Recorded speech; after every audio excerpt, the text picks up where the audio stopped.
अहिले हामी काम सकेर घुममा जाँदै गर्दा एउटा भिडियो बनाउन मन लाग्यो। अनि दाजुभाइले चाहिँ सोच्यो एउटा दाइ भिडियो बनाउन भनेको, दाइ अगाडि अगाडि दुगुरु भएको छ अनि म पछि पछि पछि दाइले के गर्नुहुन्छ भनेर लिसु परेकै ठ्याक्कै भेट भएर एउटा भिडियो बनाऊँ भनेको दाइले ल बनाऊँ त भाइ भनेर यसो बनाएको। यसो घर जान लागेको, अब हाम्रो ट्रेन पनि छुटिसक्यो। अब अर्को ट्रेनको लागि वेट गर्नुपर्छ। अब हामी अर्को ट्रेनको लागि साइडमा अर्को ट्रेन आउँछ, हाम्रो नम्बर आयो ल। त्यसपछि ट्रेन चढ्यो। ट्रेन चढिसकेपछि अब चाहिँ दाइले पछाडि भिडियो खिच्नुहोस् भनेर खिच्दै हुनुहुन्थ्यो। अनि त्यसपछि लाग्यो हामीलाई चाहिँ बसियो सिटमा, खानु पाइयो। सिटमा कति भिड हुन्छ। त्यसपछि अब लास्ट ओर्लिने बेला आयो। त्यसपछि ओर्लिँदै म एक्लै भएँ, दाइलाई छोडेर आइसकेँ।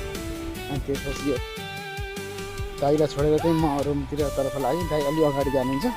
त्यसपछि ल टेकी चार्ज गरेर घरतिर जानु लाग्यो ल।